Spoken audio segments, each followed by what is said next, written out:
What's up, everybody? Welcome back to the channel. My name is Albert Lopez. If this is the first time that you're here, welcome. I talk about my lifestyle, and in this lifestyle I include health, wealth, love, spirituality, and generosity. Today I'm going to be talking about how do I choose healthy dog treats for my dog. In case you don't know, I have with me 3 dogs right now that live with me.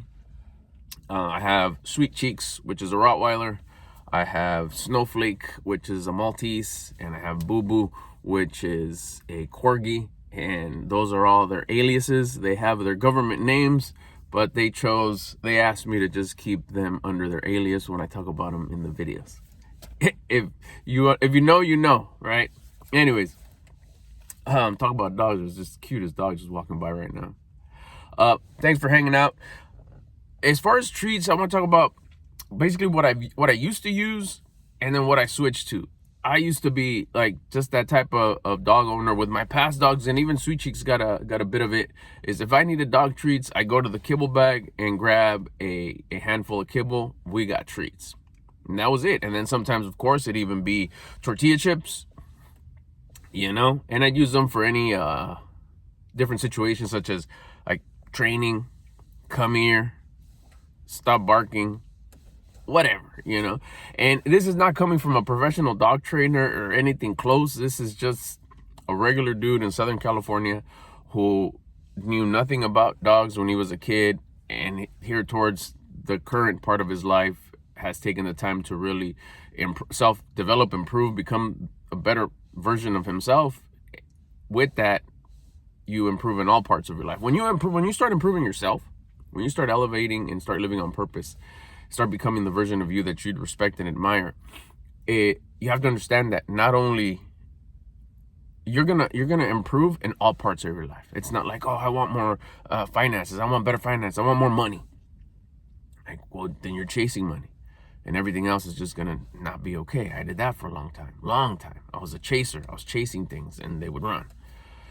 But once you start like, okay, I'm not chasing, I'm becoming. When you start becoming, everything gets better. If you become better, your surroundings come better, including you being a pet owner. So that's what happened with me, is like, you start opening your eyes, you start like opening curtains. They're like, dang, you start eating healthy. Guess who else starts eating healthy? Your dogs. And you start reading labels. You start like, dang, that's a lot of salt. That's not good. Like, wait a minute, but it looks like you're overweight, and then you start looking back at your past pets, and you kind of like, oh no, I did that. So the issues with that, of course, is the kibble in itself is not the healthiest choice for, and then what I saw, it's like, okay, well, you already have what you need to have for dinner. Now I'm giving you this. It's like, okay, well, let's give you treats. Well, then here comes the treats that you'd get at the supermarket or at the pet store. Then you look at the back, you're like, wow, look at all these ingredients. And on top of that, they're greasy, they're messy. It's like, does this match with what they're supposed to be eating? They love them. Well, just like we love potato chips and we love, snacks, treats, not even snacks, just treats. And you just notice that, okay, if I'm taking you for a walk every day, if I'm giving you treats every day, I mean, this is a habit. Like, you're eating a handful of treats, like greasy treats that have all kinds of like added fillers and artificial flavors and all this stuff, and I'm giving you 2, 3, 5, 10 of them a day. That's probably not good. And that's what started the rabbit hole on what I should use or what I could use or how can I change it. And I started researching, and of course this came with the part of, well, maybe we should start cooking for them. And that's for another video. But yeah, we went from having kibble to now they track their macros like we do, and they have their appropriate level of protein, fats, and carbs, plus like vitamins and extra probiotics and stuff like that for their gut and their teeth and their fur and their allergies and all that stuff. And then you figure out what they can eat. Chicken, yes. Oh, you can't have chicken, but you can have turkey. All right, cool. We need to up the fats. Maybe we could add beef to the turkey. Oh, it's winter time. Let's pull back the beef and just lean turkey. All these little things, which are really cool, and you learn as you develop. So what I started using after doing like some research, and I'd suggest you do the same thing too. This is just something that I researched and worked for me after asking different websites, and then actually straight up just asking my veterinarian. Like, they know my dog and the level of like their health, and their doctors. Like, hey, can Sweet Cheeks have carrots? And he's like, yeah, of course you can have carrots. So that's what I use. I use carrots. Now, I went through different types of carrots of trying to use different types of carrots to make it convenient for me. One thing that I didn't like is the mess that the dog treats would make. It just shiny. There's always crumbs everywhere. I smell. And not that I mind washing the treat pouch or washing my hands or whatever, but it's always there. It always, you do the treats, it'd get on your pocket, it'd get on your clothes, it'd get on the leash. It was just everywhere. With the carrots though, that was one thing that right off the top, it was a big benefit. It wasn't messy. Zero mess. She loves them. It's not a high value treat, but she loves them enough to where it is pretty valuable. But it's not like, say, like a piece of chicken. You know, I could, a little chunk of chicken, a little piece of turkey, I mean, she'd follow me anywhere. Carrot, other things might be a little bit more interesting.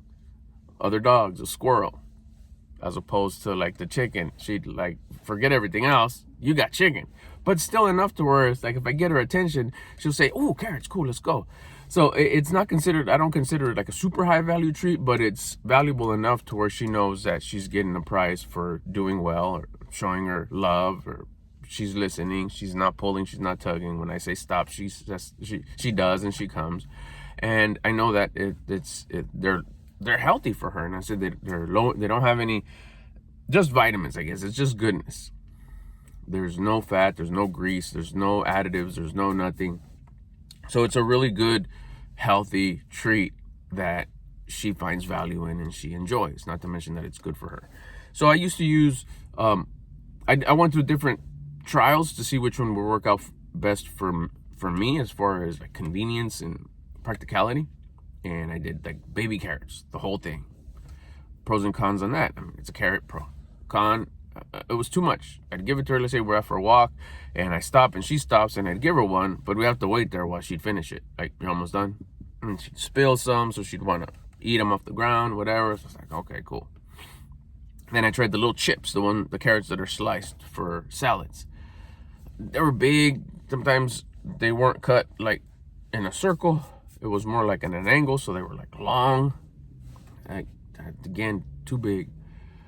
The normal size Bugs Bunny carrots, it's just, they're a little tougher. They're tougher to cut. Takes too long. Obviously, you're not gonna give her the whole carrot, although she does look cute. I have handed it to her and just hold it as she's gnawing away at it, kind of like a horse, which is really cool, but not practical for out for the walks that where I use them on the daily walk. So what I did, and I found out that works real well, is I use baby carrots. I buy the big bag. It comes in like a double pack from Sprouts. Organic, if they're available. I try to always get those organic. It's convenient because I eat them. We all eat them at home. That bag does not last. It's a handful for the daily walk. Bam. It's a handful for lunch. It's a handful for dinner, for me. So like, they're going down. They're always fresh. They're delicious. They're refreshing. But what I do is I'll grab a handful of baby carrots right before the walk. I kind of have it calculated already to where like, this is enough. Put them on the cutting board. I grab my knife. They're so tender and soft, they're easy to cut. You could kind of grab like 4 and stack them, like baby carrot, baby carrot, baby carrot, baby carrot, and then go like gunk, gunk, gunk, gunk. Each baby carrot I could cut into like 4 pieces, depending on the size. I could get 4 to 5 little nuggets of carrot out of each baby carrot. So out of a handful, it's like it ends up being a nice little handful of fist size of just carrot treats. Fresh, organic carrot treats that don't leave a mess, that don't smell, that don't leave your hands sticky, that are healthy. I've had it to where I don't finish all of them. They stay in the dog pouch, in the little treat pouch. And then after washing their paws and coming home and getting ready for lunch and getting back to work, I put the treat pouch back where it goes, and I forget about it. Next day I come grab it. I was like, somewhat dehydrated carrots inside the little pouch. So I just kind of take them up, throw them in the garden. They'll decompose, they'll go back to the planet, and then just dust off the treat pouch. It's ready to go for the fresh one. That wouldn't be the case if there was chicken in there or even dog treats. They probably would have smelled kind of funky. The whole thing would have smelled barbecue-y or whatever, and it just doesn't work out. And then again, the pouch would be nice and greasy and shiny and crumbly and salty. So it's so convenient. The carrots, it's clean, it's healthy, and it works out for both them, the fur babies, and me. They all love them. All of them, you know, from the little ones to Sweet Cheeks, and it's a beautiful thing. So if you want to try it, I highly recommend it. That's the best way that it's worked out for me. Baby carrots cut. Ask your veterinarian. Make sure it's okay for your dog to be having them. I think that's all I wanted to say. So I'm stalling a little bit because I don't really. This is off the top as far as what I wanted to talk about, but it helped me out a lot to switch over from an unhealthy snack or treat. I keep on saying snack, sorry. Unhealthy treat to a healthy treat, and then narrowing it down to like, what can I use? You know, what's the easiest? Oh, and they're not mushy and soft. They're like firm, you know, because I've tried doing peas, and those get real wilted real fast. If you cut them, the little pea from the inside comes out, plus a little juice, or a little juicier. That gets a little sticky, that gets a little messy.